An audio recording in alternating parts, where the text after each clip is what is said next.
Hey guys, and welcome to today's video. I'm Scott Stevenson. I'm a DP and gaffer here in Los Angeles, and I'm also a new dad, so I've been a little preoccupied with dad life and becoming a new father.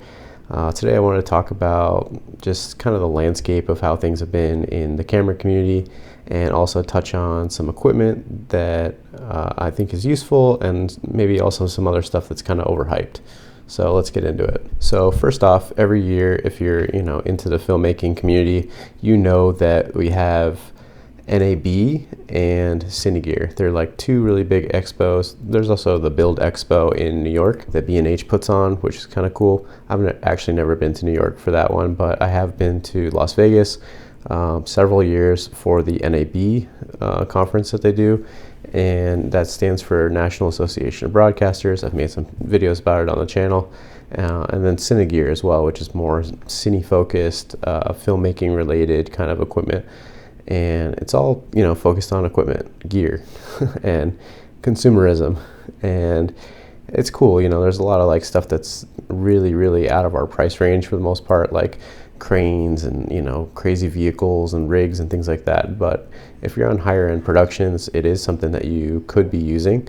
So it is interesting to familiarize yourself with that kind of equipment. If you've been to enough of these trade shows, you start to kind of understand what all this equipment is, and you've probably seen it quite a few different times. And I kind of just got to the point where I didn't feel like I really needed to go this year. So this year I didn't go to NAB, and I also didn't go to Cinegear. It just didn't work out. The timing really wasn't the greatest. I just had my son, and like I said, I was in full-time dad mode, so I ended up missing both of those expos and didn't really go. A couple of my friends and colleagues went, and some of the people that I know that go every year, and they kind of just filled me in with how things went. And there's always YouTube. I watched all the live streams from all the other YouTubers and saw what they did and how things went, and it was interesting. And I liked looking at all the new products and the new releases from all the different things, but a lot of times it's just things that are kind of rehashed over and over and over again. So I didn't feel like I really missed out on a lot.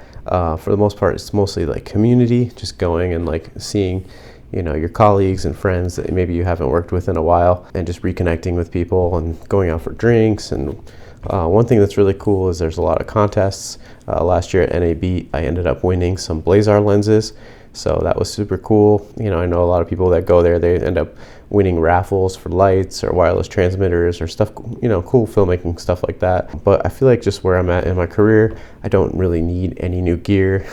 Kind of got everything settled and figured out for the most part. There are things that I would like to have, but they're more wants than needs at this point. So I feel like just focusing so much on gear is not really what our business needs, and just not really what I need as a freelancer. So it's just something that usually I'm really hyper focused on the equipment, but it was kind of nice to step away from it this year and just kind of reconnect and see what's really important. So yeah, that's that. I didn't really go to any of the trade shows. So how did the short film go?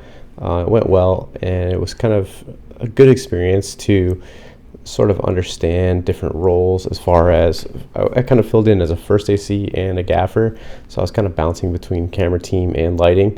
And I do a lot of commercial, documentary, music video, that kind of stuff. I don't do a ton of narrative work, so it was nice to jump around and actually do some story-based stuff that actually has a script with actors and takes, and just really I don't know, just get back into that world. So it was really cool, and just working with the different setups. We shot on the anamorphics. They were the DZO Katos.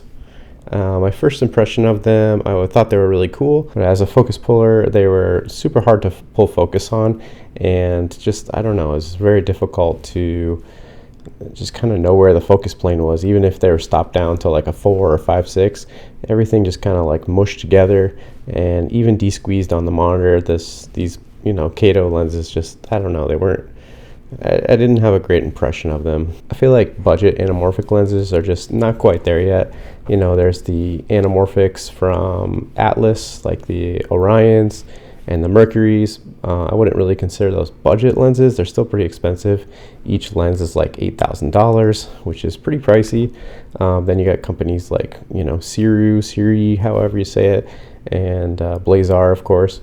And their lenses are much more affordable, around $1,000. On the short film, we were working with students, and anytime you're working with students, things don't always go as planned. So we ended up having a lot of equipment that went missing, or that was just lost in the sauce. So these Thighpack Samara lenses, I think they're pretty solid. They come in a set of 5. I believe it's a 21, a 24, a 28, 35, a 50, and a 75. So pretty good set. They don't have like a super wide angle like a 16 mil or a 105, but each lens is just under $1,000 or so. So you can get like the full set for like $4,000, including the case. So I think that's a super cool deal. It's in M mount, which is like a Leica M mount. Pretty versatile, has a pretty small flange distance. That's pretty cool. Can adapt to a lot of mirrorless cameras, as well as PL, EF, a bunch of different type of cameras that have different lens mounts on there, and use that M mount with different M mount adapters. So that's pretty interesting. Kind of have my eye on those, and I think that they're really cool. I like the form factor and how small they are, how lightweight they are, and you can't beat the price. I got these headphones, just can always use some headphones for just plugging into some wireless lav mics or something like that. I also have this Ulanzi light, which is a bicolor inflatable light. I've talked about it on the channel before. I really like these lights. They're waterproof, magnetic. Probably going to pick up a few more of those. Pretty cheap, only about $59. Can't beat that. Also, I have this 3/8 mini Cardellini clamp, and the mini Cardellini, it's really nice for attaching to like an AC monitor or something like that. So really dig that, and I use that all the time with like a magic arm.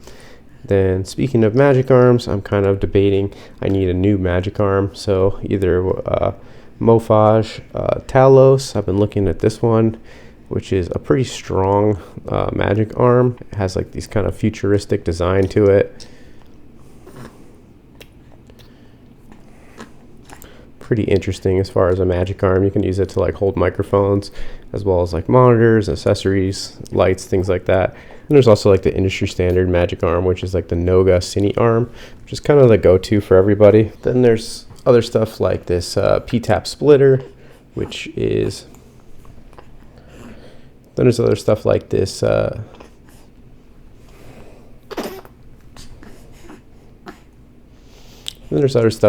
P-tap splitter, which is super important. I like Alvin's cables, makes some really good stuff. This one you can screw on to your rig. Then also a P-tap to USB cable. Those are really good for wireless transmitters that take USB-C power, and pretty much anything that takes USB-C power on your rig. It's really good to have a few of these.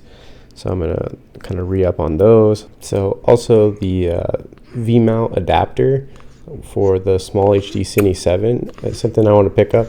I think it's important to have like a director's monitor, dedicated director's monitor. I would also use the Cine 7 all the time, and I think that adding the V-mount plate to the back of it, as well as like these handles, the small HD lightweight handles and the wireless module, will really make things really nice to just be able to throw a Teradek like either a Bolt 6 or a 500. I'm not sure which direction I want to go with it. Probably 6 is more future-proof. Also, there's the FX3. Everybody's in love with the FX3. Then we also have this sort of like knockoff shark fin that's made by Cine Gear, ZG Cine.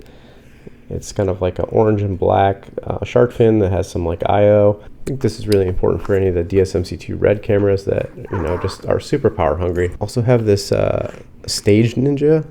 Also, I'm really interested in this like Stage Ninja, which you can basically, it's like a A-frame clamp or a spring clamp that has like a little adjustable articulating arm with a little 3/8 mount on the end of it, and you can kind of just articulate it and move it around. I think it's great for like podcast mics, or if you just want to hide a boom mic somewhere. Something that I'm interested in putting in my kit. It's only about $55. Then also like a solid set of Rode headphones.